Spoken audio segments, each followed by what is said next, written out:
ప్రజాసేవ మంచిదే కదా. టికెట్లు కొంటలే తెలంగాణ ప్రజలు, సినిమాలు చూడట్లే తెలంగాణ ప్రజలు, ఫ్లెక్సీలు కట్టట్లే తెలంగాణ ప్రజలు. రామోజీ ఫిలిం సిటీ ఏడుంది? ఆంధ్రాలో ఉన్నదా? తెలంగాణ భూములలో కదా షూటింగులు చేసేది. తెలంగాణ ప్రజలు సినిమాలు చూడండి, కోట్ల రూపాయలు జమ అవుతున్నాయి మీ దగ్గర.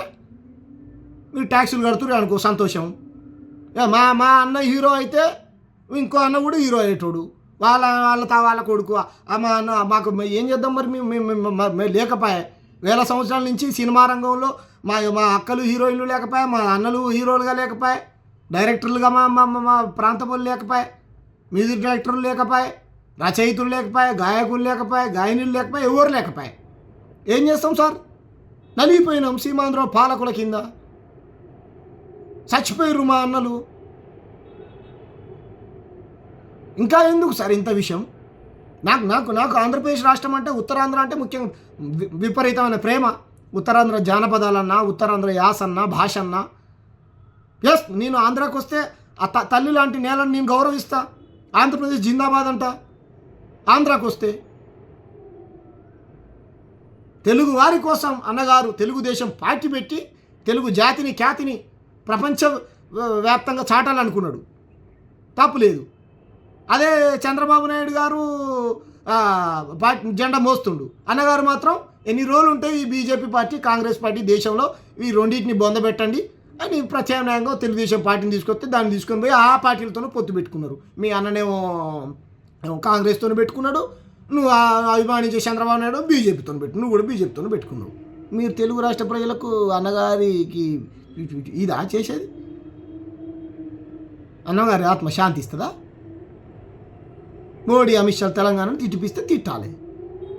తెలంగాణ మేధావుల్ని అవమానించమని మీ డైరెక్షన్లో పని చేపిస్తూ ఉన్నారు మీరు.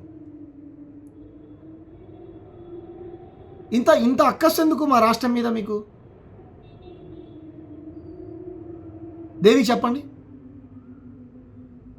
కొండగట్టు కోట్ల రూపాయలు ఇచ్చారంటారు, సంతోషం, మంచిదే కదా. హనుమంతుడు సలహా చూడలేదా? ఇదెక్కడి దుర్మార్గం చెప్పండి. కాబట్టి ఇది కరెక్ట్ కాదు. అరే, చాలామంది హీరోయిన్లు మీ సినిమాలో యాక్ట్ చేసిన మీ సినిమాలో సైడ్ యాక్టర్గా చేసినటువంటి ఒక హీరోయిన్ కరోనా టైంలో 5 లక్షల రూపాయలు సాయం చేసిందండి. ఆమె అభిమానులతో ప్రెస్ మీట్లు పెట్టించుకొని నాకు డబ్బా కొట్టని చెప్పిందా? చక్కగా పోయి తన పని తను చేసుకుంటుంది. తన మానవత్వ హృదయాన్ని చాటుకున్నది. రోడ్డు మీద పోతుంటే కూడా అమ్మా నాకు ఆకలి అవుతుందనంటే ఎవరైనా పుణ్యాత్ముడు, జాలి, దయా, గుణం కలిగినటువంటి వ్యక్తి 10 రూపాయలు సాయం చేస్తాడు. నేను చేసినా అని పోతుంటే ఎన్ని కిలోమీటర్లు పోతే అన్ని కిలోమీటర్లు చాటుకుంటా పోతారా? అందుకే కదా మిమ్మల్ని ఆదరించింది. ఎందుకు? ప్రజాసేవ చేయమని, ప్రజలు కడుతున్నటువంటి పన్నుల్ని సద్వినియోగంగా ప్రజలకు ఖర్చు పెట్టమని. అది అడగొద్దు. దోపిడీ పైన, అన్యాయాలపైన, ఆడపిల్లలకు రక్షణ, వీటన్నిటిపై క్వశ్చన్ చేయము. అంతే కదా. అన్ని వర్గాలకు ఇది చేయమని. సామాజిక న్యాయం గురించి మాట్లాడుతారు మీరు. ఏ సామాజిక న్యాయం? సినిమా రంగంలో మొత్తం మీ కులపోలే. మీ అన్న కొడుకు, ఇంకో అన్న, ఆయన కొడుకు, ఆయన బిడ్డ, ఇంకో అన్న కొడుకు అంట, అన్న బిడ్డ అంట, మొత్తం వాళ్ళే హీరోలు. మా వాళ్ళు ఏడున్నారు సార్? ఉంటే కాపోళ్ళు, లేకపోతే కమ్మోళ్ళు. ఒక్క లింగు మా వాళ్ళు 3 ఉన్నారు గంతే. ఇంకా విజయ్ దేవరకొండ, సంపూర్ణేష్ బాబు, నితిన్ రెడ్డి ఏమో కనపడతారు గంతే మా తెలంగాణ వాళ్ళు. అన్ని ప్రోగ్రాంలలో మీ వాళ్ళే. మేము వద్దని అంటలే. ఇంత అన్యాయమా? సామాజిక న్యాయం అంటే అన్ని రంగాలలో అన్ని వర్గాల ప్రజలకు అవకాశాలు దక్కాలి కదా. మీరు ముఖ్యమంత్రి అవ్వడం కోసం ఎజెండాలు మారుస్తారు, సిద్ధాంతాలు మారుస్తారు, పార్టీలను మారుస్తారు, కండవాలను మారుస్తారు, 10 పార్టీలు తిరుగుతారు. కానీ మాత్రం మమ్మల్ని మాత్రం ఎవడు విమర్శించొద్దు. దేశభక్తి, ధర్మం. మీ ఇంట్లో ఆయన పేరు మీ అన్నగారు నాగబాబు గారు నేనే పచ్చి నాస్తికుడు అని చెప్పిండు. ఆయనను ముందు ఆస్తికుడిగా చేయరు, ఆయనను మార్చురు, ఆస్తికుడిగా చేయరు ఆయనని. నేను పచ్చి నాస్తికుడు అన్నాడు. ఒక నా సందర్భంలో మీరు మీ అన్నగారు సిగరెట్ దేనికో అంట పెట్టుకుంటున్నా అని చెప్పారు కదా. మా నాన్నగారు, నాకు గుర్తురాట్లే, మీరు మీ అన్నగారు చెప్పారు దీపానికి అంటూ పెట్టుకునేటోళ్ళు. అంతా భయంకరమైనటువంటి నాస్తికవాదం ఉంటుండే మా ఇంట్లో అని. ఇది ఎక్కడిదండి? సడన్గా కింద కాషాయం పైన కాషాయం వేసుకొని గొడ్లో గడ్డేసినంత మాత్రం ధర్మరక్షకులు అయిపోతారా? ఈ రాజకీయ అవకాశవాదం కాదా? కనపడతలేదా స్పష్టంగా? నేను మీరు మీరు వచ్చినటువంటి నేపథ్యాన్ని మీకు గుర్తు చేస్తున్నా. 10 పార్టీలు మారొచ్చు, ఇక వాడు పనికి మాలినుడు ఎలా పడతాలో నోటుకు అదుపు లేకుండా 30 కాదు 300 చేసుకుంటారు. నీకే చేసుకోమని బ్రదర్, ఎవరు వద్దంటారు? 3 కాబట్టి 30 చేసుకోమను, 30 కాబట్టి 300 చేసుకోమను, 300 కాబట్టి 3000 చేసుకొని 3 లక్షలు చేసుకోమను, వద్దని అంటలే. డెమోక్రసీ జ్యుడిషియరీ చెప్తుంది, ఇద్దరికి వయసు వచ్చినటువంటి వాళ్ళు ఇద్దరికి ఇష్టం ఉంటే పెళ్లి చేసుకోవచ్చు, ఇష్టం లేకపోతే విడిపోవచ్చు. సంతోషం. ప్రపంచంలో ఎవరినైనా, ఏ మతం వాళ్ళనైనా, క్రిస్టియన్ అయినా, హిందూనైనా, ముస్లిం అయినా, ఎవరినైనా సరే ఇద్దరికి ఇష్టం ఉంటే చేసుకోవచ్చు, నచ్చకపోతే విడిపోవచ్చు. ఇది డెమోక్రసీ కల్పించింది. కానీ మన ధర్మం ఏం చెప్తుంది? సనాతన ధర్మాన్ని రక్షిస్తా అన్నటువంటి నాయకుడు ఫాలో కావాలి కదా. నువ్వు సనాతన ధర్మాన్ని గౌరవిస్తావా, డెమోక్రసీని గౌరవిస్తావా? సనాతన ధర్మాన్ని ఆచరిస్తావా, డెమోక్రసీని ఆచరిస్తావా?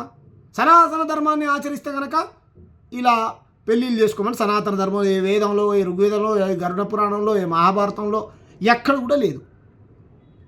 లేదు డెమోక్రసీని ఆచరిస్తా అంటే రైట్, మీకున్నది ఆ స్వేచ్ఛ, మీకుంది ఆ స్వతంత్రం, చేసుకోవచ్చు, తప్పులేదు. కానీ మీరు డెమోక్రసీని కాపాడుతూ అంటలేరు కదా, ఇంకో ధర్మాన్ని కాదు. నేనైతే డెమోక్రసీ నాకు బైబులు, ఖురాను, భగవద్గీత, ఏ మత గ్రంథాల కంటే కూడా నేను వాటిని గౌరవిస్తాను.